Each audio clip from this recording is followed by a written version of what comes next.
ህወሓት የኢትዮጵያ ሰራዊትና መንግስት ላይ ጥቃት ማድረስ ብቻ ሳይሆን ኤርትራንም ኢላማ ያደረገ ውጊያ በመክፈቱ እንደሆነ የማነ ይፋ አድርጓል። በህወሓት ጥቃት የደረሰበትን የሰሜን ዕዝ ኃይል አስጠልለናል። ጦርነቱ ውስጥ የገባነውም በኢትዮጵያ መከላከያና መንግስት ይፋዊ ግብዣ ሲሆን ዛሬ በኢትዮጵያ ውስጥ ጉዳዩ ጣልቃ ገብተዋል፣ ግጭትም እያነሳሱ ነው እያሉ ቢወነጅሉንም በወቅቱ ላደረግነው ለዚህ እገዛችንም በይፋ እያመሰገኑን ቆይተዋል። ሰላም ውድ የኢትዮጵያ ዴሊ ተመልካቾች፣ እናንተን ይመጥናሉ ታውቋቸው ይጠቅማሉ ያልናቸውን መረጃዎች ይዘን መተናል። እንደተለመደው ላይክ፣ ሼር እንዲሁም ለቻናል አዲስ የሆናችሁ ሰብስክራይብ በማድረግ ቤተሰብ እንድትሆኑ እያልን ወደ ዕለቱ መረጃዎች እንሄዳለን። የኢትዮጵያና የኤርትራ ሰሞነኛ ግጭትና ውዝግብ። ሰሞኑን የኢትዮጵያ አምባሳደሮችና ፕሮፌሰሮች ስለ ኤርትራና ስለ ኢሳያስ እንዲሁም ስለ ኢትዮጵያ መንግስት በአልጀዚራና እንዲሁም በሌላ ቦታዎች ያነሱት ሐሳብ ጉዳዩ ከመንግስት ሚዲያዎችን ከሰላምታ ያለፈ ይመስላል። ከቅርብ ጊዜ ወዲህ በኤርትራና በኢትዮጵያ የመንግስት ሚዲያዎች ላይ አንዱን ሌላውን የመተቸትና የመወንጀል ዘገባዎች ተደጋግመው መታየት ጀምረዋል። ከሰሞኑ ደግሞ የኢትዮጵያ የቀድሞ ፕሬዝዳንትና በተለያየ ሀገሮች በአምባሳደርነት የሰሩት ዲፕሎማት ዶክተር ሙላቱ ተሾመ የኤርትራን መንግስት በጠንካራ ቃላት የሚሸነቁጥ ሀተታ በአልጀዚራ የአስተያየት ገጽ ላይ አስነብበዋል። ያሉትም to avoid another conflict in the horn of Africa now is the time to act በሚል ርዕስ የተነበበው የዶክተር ሙላቱ ጽሁፍ የኤርትራ ፕሬዝዳንትን ኢሳያስ አፈወርቂ የአፍሪካ ቀንድ ዋናው ግጭት ጣማቂ ሰው እንደሆኑ በሰፊው ያትታል። ኤርትራን ለ32 ዓመታት የገዙት ኢሳያስ አፈወርቂ ኤርትራንና ኤርትራውያንን ከዓለም አግልለው በግዞት ስርዓት ውስጥ ማኖራቸው በመጥቀስ የሚንደረደረው ጽሁፍ ኢሳያስ ሰላማዊ ግንኙነትና ትብብር ከመፍጠር ወይም ለጋራ ኢኮኖሚያዊ ተጠቃሚነት ከመስራት ይልቅ በግጭት አዙሪት ውስጥ መኖር የሚያስቀድሙ መሪ እንደሆኑ ይበየናል። ኤርትራ ከተመሰረተችበት ጊዜ ጀምሮ ልክ እሳት የመጫር አባዜ እንደተጠናወተው ሰው ኢሳያስ ከጎረቤት ሀገሮች እስከ ታላላቅ ሐይቆች ቀጠና ኤርትራን በግጭት ውስጥ ሲከቱ ነው የኖሩት። ኢሳያስ በየቦታው የጦርነት እሳት የሚለኩሱት ደግሞ በግጭቱ አዙሪት ውስጥ የመኖር አባዜ ስለተጠናወታቸው ብቻ ሳይሆን ከግጭት ውጪ ህልውናቸውን ለማስቀጠል የማይችሉ በመሆናቸው ነው በማለት ጽሁፉ ይፈርጃል። ጠቅላይ ሚኒስትር ዶክተር አብይ አህመድ ገና ወደ ስልጣን እንደመጡ ጀምሮ የሰላም እጃቸውን በመዘርጋት የኤርትራው ኢሳያስን በመጨበጣቸውና ሁለቱ ሀገሮችን በማስታረቃቸው ዓለም ተደንቆ ለኖቤል ሽልማት እንደበቁ የሚጠቅሰው ሀተታው ይሁን እንጂ ኢሳያስ ይህን አጋጣሚ በኢኮኖሚ ትስስር የበለጠ ለማጠናከር በራቸውን ባለመክፈታቸው የተነሳ ግንኙነቱ ወደ ተሻለ አዎንታዊ ምዕራፍ ሳይሸጋገር መቅረቱ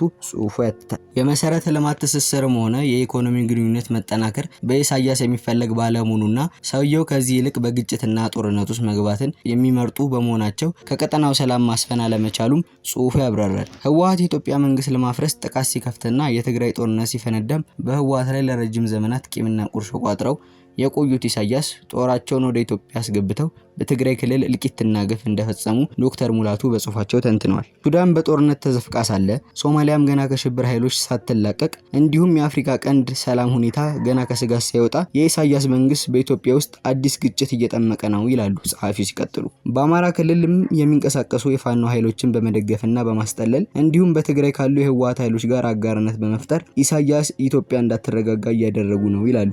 የፕሪቶሪያ ሰላም ስምምነት ከተፈረመ በኋላ በትግራይ ሰላም ማስፈን ቢቻልም ነገር ግን ከሰላም ይልቅ ጦርነት እንዲቀጥል ፍላጎት ያላቸው ኢሳያስ አሁንም ኢትዮጵያ ውስጥ ዋና ያለመረጋጋት የግጭት ምንጭ እየሆኑ ነው በማለት ዶክተር ሙላቱ የኤርትራ መንግስት ወንጅለዋል። ይህን መሰል ይዘት ያለው በአልጀዚራ የተነበበው የቀድሞ የኢትዮጵያ ፕሬዝዳንትና ዲፕሎማት ዶክተር ሙላቱ ተሾመ ጽሁፍ ብዙ አይነት ሐሳብና አስተያየት ከየአቅጣጫው እየቀረበበት ነው። በተለይም የኤርትራ የማስታወቂያ ሚኒስቴር የማነ ገብረ መስቀል የሰጡት ምላሽ አንደኛው ነው። የማነ በአስተያየታቸው የዶክተር ሙላቱ ጽሁፍ የጸብ ድግስና ጫሪ አጀንዳ ማራመጃ ሆኖ የቀረበ እንደሆነ ገልጸውታል። ኤርትራ በዓለም አቀፍ የምትገዛና በኢትዮጵያ ውስጥ ጉዳይ ጣልቃ የመግባት ፍላጎት የሌላት ሀገር መሆኗን የጠቀሱት የማነ የኢትዮጵያ አሁናዊ ቀውስ ከሀገራቸው ጋር የሚገናኝ ነገር እንደሌለው ጠቁሟል። ኢትዮጵያ የገጠማት ውስጣዊ የፖለቲካ ቀውስ ነው። ለዚህ ደግሞ በኤርትራ ላይ ጣት መቀሰሩ መፍትሄ አይሆንም። እኛ ሳንሆን ኢትዮጵያ በቀጠናችን ለሚፈጠሩ ቀውሶች ምንጭ እየሆነች ነው። ከሶማሌላንድ ጋር የተፈራረመችው የባህር በር መግባቢያም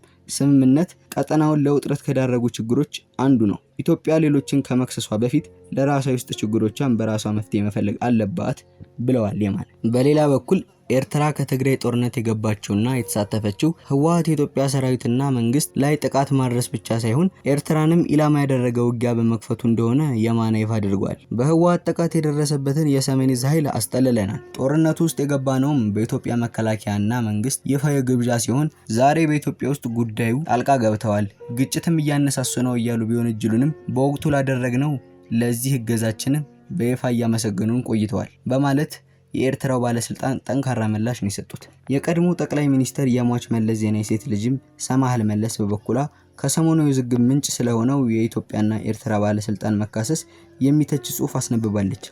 ዛሬ ሲካሰሱና ለጦርነት ሲዘጋጁ ቢታዩም የኤርትራና የኢትዮጵያ መንግስት ግንባር ፈጥረው በትግራይ ላይ ጭፍጨፋ ሲያደርጉ ነበር በማለት የምትወነጅለው ሰማሃል የትግራይ በተለይም የህወሓት ፖለቲካ ልሂቃን በዚህ ውጥረት ተሳታፊ በመሆን የትግራይን ህዝብ ህልውና ዳግም አደጋ ላይ እንደጣሉ አሳስባለች።